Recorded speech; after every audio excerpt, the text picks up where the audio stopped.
এমন একটি বিষয় নিয়ে কথা বলবো যার সাথে আমাদের প্রাণপ্রিয় এ দেশের স্বাধীনতা, সার্বভৌমত্ব, ভূমির অখণ্ডতা জড়িত। বাংলাদেশে আদিবাসীদের অস্তিত্ব আছে কিনা, এ দেশের ক্ষুদ্র নৃগোষ্ঠীর কেউ কেউ নিজেদের এই অঞ্চলের আদিবাসী হিসেবে দাবি করছেন, তার যৌক্তিকতা আছে কিনা, তাদেরকে আদিবাসী হিসেবে স্বীকৃতি দিলে দেশের কি অসুবিধা, জাতিসংঘের সংশ্লিষ্ট ফোরাম আদিবাসী ও উপজাতি হিসেবে কাদেরকে চিহ্নিত করতে চেয়েছে, আদিবাসী হিসেবে যাদেরকে চিহ্নিত করতে চাচ্ছে তাদের কি কি অধিকার দিতে চাচ্ছে, এর সাথে বাংলাদেশের সংবিধানের কোনো সাংঘর্ষিক বিষয় আছে কিনা তা নিয়ে পর্যালোচনা করা। এদেশে বসবাসরত সকল বৈধ নাগরিকের সমান অধিকার, যা আমাদের সংবিধানে কমপক্ষে 27, 28(1), 28(2) এবং 29(1) অনুচ্ছেদে নিশ্চিত করা হয়েছে। রাষ্ট্র হিসেবে আমরা সকল নাগরিককে, বিশেষত ক্ষুদ্র নৃগোষ্ঠীর সাংবিধানিক অধিকার নিশ্চিতে যথেষ্ট কাজ করছে কিনা অথবা করার সদিচ্ছা আছে কিনা তা পর্যালোচনা করা। আজকের এই আলোচনাংশে 4টি মূল প্রতিপাদ্য আঙ্গিক জড়িত। প্রথমত ঐতিহাসিক, দ্বিতীয়ত আইনগত, তৃতীয়ত আর্থসামাজিক এবং চতুর্থত নিরাপত্তা বিষয়। প্রথমে ঐতিহাসিক পর্যালোচনা। বাংলাদেশের ভূখণ্ডে হাজার হাজার বছর ধরে বাঙালিদের সাথে বিভিন্ন জাতিগোষ্ঠীর বসবাস। বাংলাদেশে আবিষ্কৃত প্রত্নতাত্ত্বিক গবেষণায় খ্রিস্টপূর্ব 3য় শতকের বৌদ্ধ সভ্যতার নিদর্শন পাওয়া যায় কুমিল্লার ময়নামতিতে। খ্রিস্টপূর্ব 3য় শতকে প্রাচীন কুণ্ডনগর, মৌর্য ও গুপ্ত যুগের নিদর্শন বগুড়ার মহাস্থানগড়। খ্রিস্টপূর্ব 1ম সহস্রাব্দের নদীভিত্তিক সভ্যতার নিদর্শন চন্দ্রদ্বীপ বা বরিশালে। দিনাজপুরের রামপুরা ও উড়ালবাড়িতে প্রাপ্ত মৃৎপাত্র ও পাথরের সরঞ্জাম প্রাগৈতিহাসিক। নরসিংদীর উয়ারি ও বটেশ্বরের প্রত্নতাত্ত্বিক নিদর্শন খ্রিস্টপূর্ব 400 থেকে 100 অবধি।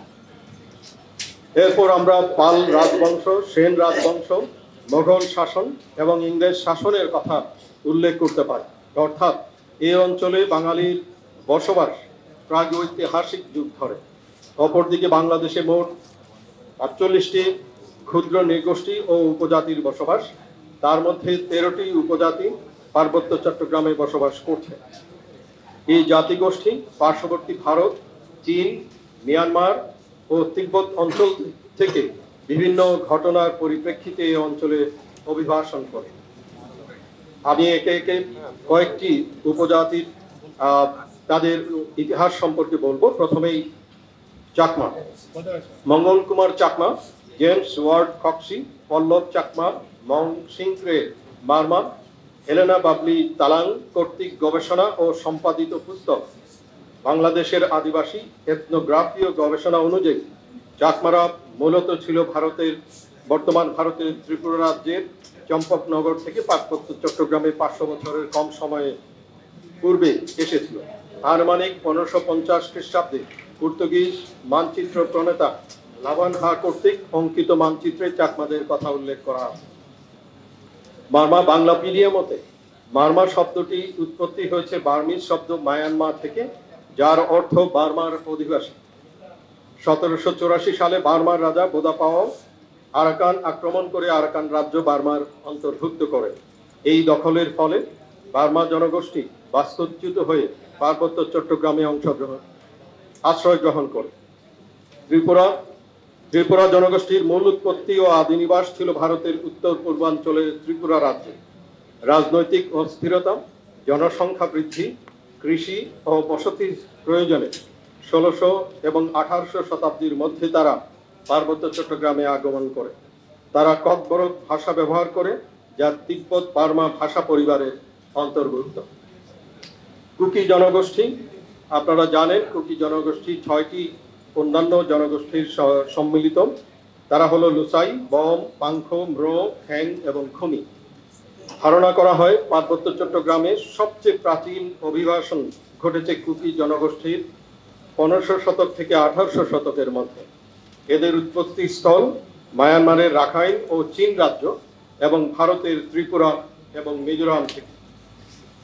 একই রকম ভাবে পার্বত্য চট্টগ্রামে বসবাসরত প্রতিটি ক্ষুদ্র নৃগোষ্ঠীর ভাষাতাত্ত্বিক, নৃতাত্ত্বিক এবং জাতিতাত্ত্বিক ইতিহাস পর্যালোচনা করলে দেখা যায় এরা প্রত্যেকেই এই অঞ্চলের অভিবাসী হিসেবে বসতি স্থাপন করেছে।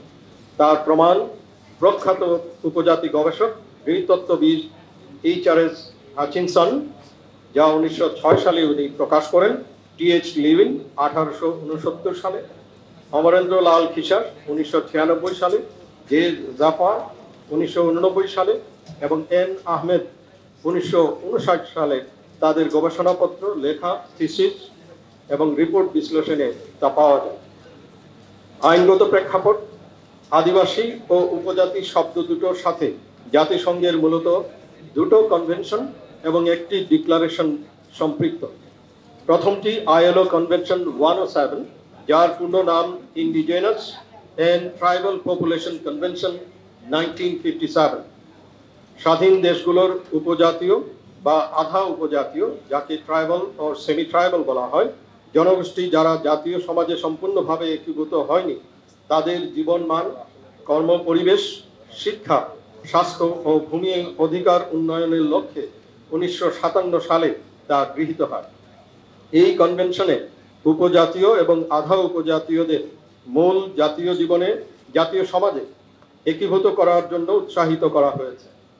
পৃথিবীর মাত্র 27টি দেশ একে অনুসমর্থন করে, আবার এই 27টি দেশের ভেতরে 9টি দেশ এই চুক্তির থেকে বেরিয়ে যায়। বাংলাদেশ স্বাধীনতা লাভের পর নিজ সংবিধান রচনার পূর্বেই 22 জুন 1972 সালে এই কনভেনশনটি অনুসমর্থন করে, অর্থাৎ বাংলাদেশে বসবাসরত উপজাতি জনগোষ্ঠীর স্বাতন্ত্র্য, সংস্কৃতি, কৃষ্টিকে রাষ্ট্র হিসেবে তখনই বাংলাদেশ স্বীকৃতি দিয়েছে। তবে উপজাতীয় বা আধা উপজাতীয় হিসেবে যাদের সংজ্ঞায়িত করা হয়েছে এই কনভেনশনের আর্টিকেল 1 অনুচ্ছেদ 1-এর ক্ষয়ে, তার সাথে বাংলাদেশের পার্বত্য চট্টগ্রামে বসবাসরত উপজাতীয়দের মিল নেই। সংজ্ঞায় বলা হয়েছে, উপজাতীয় বা আধা উপজাতীয় বলতে তাদেরকেই বোঝানো হয়েছে যারা প্রাগৈতিহাসিকভাবে এই অঞ্চলে বাস করতেন, যাদের স্বতন্ত্র সামাজিক, অর্থনৈতিক ও সামাজিক বৈশিষ্ট্য বিদ্যমান এবং যারা ওই অঞ্চলে ঔপনিবেশিক দ্বারা দখলের পূর্ব থেকেই অবস্থান করছিলেন। এই অঞ্চলে ইংরেজ শাসনামলের সহস্রাধিক বছর পূর্বে বাঙালির বাস ছিল। সেই বিবেচনায় পার্বত্য চট্টগ্রামে বসবাসরত উপজাতীয়দের এই সংজ্ঞায় সংজ্ঞায়িত করা যায় না। আজ সময় এসেছে বাংলাদেশের জাতিসংঘের ILO কনভেনশন 107 থেকে বের হয়ে আসার। যাই হোক, সমালোচনার মুখে পরবর্তীতে এটিকে পুনর্বিন্যাস করে 1989 সালে গৃহীত হয় ILO কনভেনশন 169। এই কনভেনশন পূর্বের কনভেনশনে উল্লেখিত উপজাতিদের সাথে আদিবাসীকে সন্নিবেশিত করে এবং আদিবাসী হিসেবে সংজ্ঞায়িত করার ক্ষমতা দেয়া হয়েছে নিজ নিজ জাতিকে। এখানে আদিবাসীদের স্বশাসন ও ভূমি অধিকারকে মূল অধিকার হিসেবে স্বীকৃতি দিয়েছে। অনেক বিতর্কিত ধারা সংযোজনের কারণে বিশ্বের মাত্র 24টি দেশ এই কনভেনশনে অনুসমর্থন দিয়েছে। এশিয়ার মধ্যে শুধুমাত্র নেপাল এই কনভেনশনে অনুসমর্থন করেছে। যেহেতু বাংলাদেশে কোনো আদিবাসী নেই, তাই বাংলাদেশ এই কনভেনশন সমর্থন করেনি। এরপর 2007 সালে এই জাতিসংঘের আদিবাসী জনগণের অধিকার সংক্রান্ত ঘোষণা, যাকে সংক্ষেপে আনড্রিপ বলে, UNDRIP 2007 গৃহীত হয়। এটি এক্সক্লুসিভলি আদিবাসীদের স্বার্থ সংশ্লিষ্ট উপজাতীয়দের জন্য নয়। যেহেতু বাংলাদেশে কোনো আদিবাসী নেই, তাই বাংলাদেশ এই প্রস্তাবে ভোটদানে বিরত থাকে। এখানে আদিবাসীদের রাজনৈতিক, অর্থনৈতিক ও সামাজিক স্বায়ত্তশাসনের অধিকার দেয়া হয়েছে। এমনকি এই চুক্তির অধিকারে আদিবাসীদের স্বার্থ রক্ষায় জাতিসংঘ তার সদস্যভুক্ত দেশে সরাসরি হস্তক্ষেপ করতে পারবে। অনেক বিতর্কিত বিষয় যেমন জাতীয় সার্বভৌমত্ব, ভূমি সংক্রান্ত আইন এবং অভ্যন্তরীণ আইনি কাঠামোর সাথে সাংঘর্ষিক বিষয়গুলো এতে সন্নিবেশিত হওয়াতে যে সকল দেশে আদিবাসী বিদ্যমান তারাও এর বিরোধিতা করে। এর মধ্যে যুক্তরাষ্ট্র, অস্ট্রেলিয়া, নিউজিল্যান্ড ও কানাডা উল্লেখযোগ্য। এই ঘোষণা জাতিসংঘে গৃহীত হওয়ার পরপরই বাংলাদেশের কিছু স্বার্থান্বেষী মহল সামাজিক ও সাংস্কৃতিক ছদ্মাবরণে রাজনৈতিক কমপক্ষে স্বায়ত্তশাসন উদ্দেশ্য হাসিলের জন্য দেশের বিপরীতে চক্রান্ত শুরু করে এবং জাতিসংঘের আদিবাসী বিষয়ক স্থায়ী ফোরাম UNPFII এদেশের বিরুদ্ধে প্রতিবেদন দাখিল করে।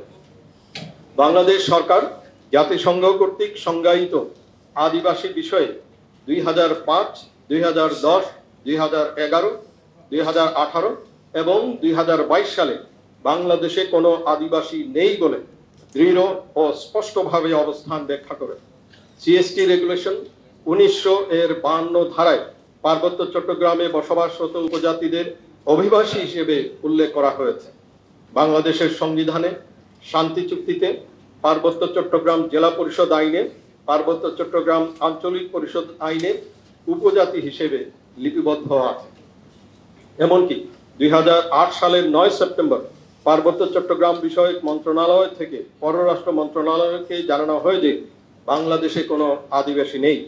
এই সময় পার্বত্য চট্টগ্রাম বিষয়ক মন্ত্রণালয়ে স্পেশাল অ্যাসিস্ট্যান্ট হিসেবে দায়িত্বে ছিলেন ব্যারিস্টার দেবাশিস রায়। 1992 সালের 27 ডিসেম্বর খাগড়াছড়ি জেলার পানছড়ির দুদুকছড়ায় অনুষ্ঠিত সংবাদ সম্মেলনে সন্তুলার মা ঘোষণা দিয়েছিলেন, হাইকোর্ট, আমরা উপজাতি নয়, আমরা ক্ষুদ্র জাতি, আনকোর্ট। 1972 সালে তারই অনুযোগ মানবেন্দ্র নারায়ণ লারমা মহান সংসদে বলেছিলেন, আমি বাঙালি নই, আমি চাকমা, পার্বত্য চট্টগ্রামের একজন উপজাতি। আপনাদের নিশ্চয় মনে আছে 2011 সালে চ্যানেল আইতে একটা ইন্টারভিউ দিয়েছিলেন বান্দরবনের বোমাং রাজা অংশক্রু, এবং তিনি বলেছিলেন 273 বছর পূর্বে আরাকান ও চীন স্টেট থেকে তারা বান্দরবনে এসেছিলেন এবং সেটি আর্কাইভেও লিপিবদ্ধ আছে। ভারতীয় সংবিধানের কোনো জনগোষ্ঠীকে সরকারিভাবে আদিবাসী হিসেবে স্বীকৃতি দেওয়া হয়নি। তাদেরকে দুই ভাগে সংজ্ঞায়িত করা হয়েছে, একটাকে বলা হয় শিডিউল কাস্ট, আরেকটাকে বলা হয় শিডিউল ট্রাইব। ভারতে চাকমা, মারমা, ত্রিপুরা সহ বহু উপজাতীয়দের বাস। তারা কখনোই নিজেদের আদিবাসী হিসেবে দাবি করেনি।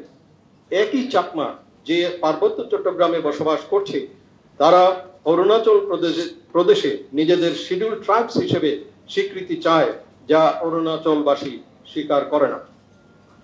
আর্থসামাজিক প্রেক্ষাপট, বাংলাদেশের সংবিধানের কয়েকটি ধারায় সকল নাগরিককে সম অধিকার নিশ্চিত করতে বলা হয়েছে। সংবিধানের 23 ক অনুচ্ছেদ অনুযায়ী হাইকোর্ট রাষ্ট্র, উপজাতি, ক্ষুদ্র নৃগোষ্ঠী, জাতিগোষ্ঠী ও সম্প্রদায়ের স্বতন্ত্র সংস্কৃতি, ঐতিহ্য ও উত্তরাধিকার সংরক্ষণ, বিকাশ ও প্রচারের ব্যবস্থা গ্রহণ করবে, আনকোর্ট, যা পঞ্চদশ সংশোধনীর মাধ্যমে 2011 সালে সন্নিবেশিত করা হয়েছে।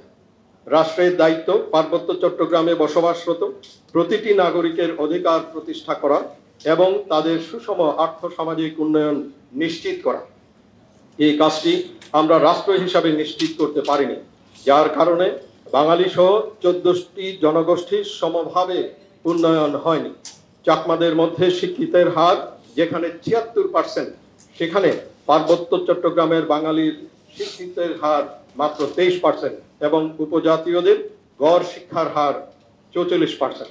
অর্থাৎ সুষম উন্নয়ন সকল উপজাতীয়দের মধ্যে হয়নি, বাঙালি তো অবশ্যই। মানবেন্দ্র নারায়ণ স্মরণে সংকলনে বর্ণিত আছে, উপজাতীয়রা 1900 সাল থেকে 1971 সাল পর্যন্ত দুটি শ্রেণীতে বিভক্ত ছিল। উচ্চবিত্ত, যারা রাজার বংশধর বা পরিবারবর্গ এবং কর্মচারী একটি, আরেকটি অংশ ছিল নিম্নবিত্ত। 1971 সাল থেকে 1997 সাল সময়কে বলা হয় মধ্যবিত্ত উত্থানকাল, যখন উপজাতীয়রা সরকারি বেসরকারি চাকরিতে প্রবেশ করে। 1997 সাল থেকে বর্তমান কালকে বলা হচ্ছে মধ্যবিত্তের চূড়ান্ত বিকাশকাল। অর্থাৎ পার্বত্য চট্টগ্রামে উপজাতীয়দের যে আর্থসামাজিক উন্নয়ন হয়েছে তার স্বীকারোক্তি এই গ্রন্থে বিদ্যমান। তবে এই অর্থনৈতিক ও সামাজিক উন্নয়ন সকল উপজাতীয়দের মধ্যে সমভাবে হয়নি বলেই আমরা কুকি চীনের বিদ্রোহ হতে দেখেছি। যে সকল আন্তর্জাতিক এনজিও পার্বত্য চট্টগ্রামে বিভিন্ন প্রজেক্ট গ্রহণ করেন, সেখানেও বৈষম্যের অভিযোগ রয়েছে। উপজাতীয়দের স্কলারশিপে যাদেরকে বিদেশে পাঠানো হয়, সেখানেও বৈষম্যের অভিযোগ রয়েছে। তবে এ কথা অনস্বীকার্য যে স্বাধীনতার পর থেকে পার্বত্য চট্টগ্রামে রাস্তাঘাট, স্কুল, কলেজ, বিশ্ববিদ্যালয়, মেডিকেল কলেজ, পর্যটন কেন্দ্র, আধুনিক চাষাবাদ পদ্ধতি প্রবর্তন সহ বিপুল আর্থসামাজিক উন্নয়ন হয়েছে। সরকারের সর্বোচ্চ চেষ্টার পরও পাহাড়ে আজ অস্ত্রের ঝনঝনানি শোনা যায়। নিরাপত্তা প্রেক্ষাপট, ভূ রাজনৈতিক ও অর্থনৈতিক দিক থেকে পার্বত্য চট্টগ্রামের গুরুত্ব অপরিসীম। ইন্দো প্যাসিফিক স্ট্র্যাটেজি এবং বিআরআই এর চলমান দ্বন্দ্বের প্রভাব এ অঞ্চলেও আসার সম্ভাবনা রয়েছে। এখানকার এবং ভারত ও মিয়ানমারের জনগোষ্ঠী একই হয় আন্তদেশীয় অস্ত্র, গোলাবারুদ ও মাদক চোরাচালান একটি স্বাভাবিক পর্যায়ে পৌঁছেছে। কিছু কিছু জনগোষ্ঠী ভারতের মণিপুরের ও মিজোরামের সশস্ত্র গোষ্ঠীর সাথে সম্পৃক্ত বলে জানা যায়। ভারত কর্তৃক শান্তি বাহিনীর আশ্রয়, প্রশিক্ষণ, অস্ত্র ও লজিস্টিক প্রদান প্রমাণিত সত্য। এখনো জেএসএস ও ইউপিডিএফ এর অস্ত্র আমদানি ও আশ্রয়ের প্রধান স্থল ভারত। শান্তি চুক্তির পূর্বে যেখানে একটি পাহাড়ি সন্ত্রাসী দল ছিল, সেখানে আজ 6টি দল পাহাড়ে তাদের সন্ত্রাসী কার্যক্রম চালিয়ে যাচ্ছে। শান্তি চুক্তির শর্ত অনুযায়ী সেনাবাহিনীর 241টি ক্যাম্প গুটিয়ে নিয়েছে, ফলে একটি নিরাপত্তা শূন্যতার সৃষ্টি হয়। এই সুযোগে আঞ্চলিক রাজনৈতিক দলসমূহের সন্ত্রাসী দলগুলোর আধিপত্য বিস্তার, চাঁদাবাজি, অপহরণ, গুলি বিনিময় ইত্যাদি দিন দিন বাড়িয়ে চলেছে। বাংলাদেশের সাথে মিয়ানমারের 271 কিলোমিটার সীমান্ত এলাকা রয়েছে, যার মধ্যে প্রায় 144 কিলোমিটারে কোনো ধরনের প্রতিবন্ধকতা বা কাঁটাতারের বেড়া নেই। তাছাড়া পার্বত্য চট্টগ্রামে ভারতের সাথে 496 কিলোমিটার সীমান্ত এলাকা রয়েছে, যার মধ্যে প্রায় 135 কিলোমিটারে কোনো ধরনের প্রতিবন্ধকতা বা কাঁটাতারের বেড়া নেই, যার দরুন পার্বত্য চট্টগ্রামের আঞ্চলিক সশস্ত্র সংগঠন সমূহ অত্যন্ত সহজে অস্ত্র, গোলাবারুদ ও মাদক চোরাচালানের পাশাপাশি বিভিন্ন ধরনের সন্ত্রাসী কার্যক্রম পরিচালনা করে। মিয়ানমারের বর্তমান অবস্থা সম্পর্কে আমরা সবাই ওয়াকিবহাল। সেখানে তাতমাদাওয়ের ফেলে যাওয়া অরক্ষিত ও গণিত অস্ত্র ও গোলাবারুদ আরাকান আর্মির হাতে। আরাকান আর্মির থেকে পার্বত্য চট্টগ্রামের আঞ্চলিক সশস্ত্র দলগুলো অস্ত্র চোরাচালানির সম্ভাবনা কথা উড়িয়ে দেওয়া যায় না। কিছু কিছু উপজাতি মিয়ানমারের চীন ন্যাশনাল ফ্রন্ট এবং আরাকান আর্মির সাথে যুদ্ধের প্রশিক্ষণ নিয়েছে এবং রাখাইনে সরাসরি যুদ্ধে অংশ নিয়েছে বলে জানা যায়। মিয়ানমারের নার্কো টেরোরিজম এর প্রভাব পার্বত্য চট্টগ্রাম সহ সারা বাংলাদেশে পড়েছে। বিভিন্ন আন্তর্জাতিক এনজিও কর্তৃক ইভাঞ্জেলাইজেশন প্রচেষ্টা এখনো বিদ্যমান। পার্বত্য চট্টগ্রামে জাতীয় রাজনৈতিক দলগুলোর নির্জীবতায় আঞ্চলিক রাজনৈতিক দলগুলো তাদের সশস্ত্র দল পালন ও ব্যবহারের মাধ্যমে জনজীবন অতিষ্ঠ করে তুলেছে। প্রতিনিয়ত হত্যা, অপহরণ, ধর্ষণ, চাঁদাবাজি ও ভূমি দখলের পাশাপাশি সাম্প্রদায়িক দাঙ্গা সৃষ্টির মতো মানবাধিকার লঙ্ঘনমূলক কার্যক্রম পরিচালনা করছে। তাদের করাল গ্রাস থেকে শিশু কিশোরদের পাশাপাশি মহিলারাও রক্ষা পাচ্ছে না। সম্প্রতি সন্ত্রাসীরা বিভিন্ন ধরনের হুমকি ও ভয়ভীতির মাধ্যমে জোরপূর্বক মহিলাদের বিভিন্ন মিছিল ও সমাবেশে অংশগ্রহণ বাধ্যতামূলক করছে। মিছিল ও সমাবেশে অংশগ্রহণ না করলে বিভিন্ন ধরনের জরিমানা করা হচ্ছে। এমনকি একই কারণে ক্ষুদ্র নৃগোষ্ঠী কিছু কিছু ছাত্রছাত্রীরা স্কুলে যেতে বাধাপ্রাপ্ত হচ্ছে। সম্মিলিতভাবে এর প্রতিকার করতে হবে। পার্বত্য চট্টগ্রামে আমরা কোনো বিচ্ছিন্নতাবাদীর কার্যক্রম দেখতে চাই না। সকল অধিবাসীর সুষম উন্নয়ন দেখতে চাই।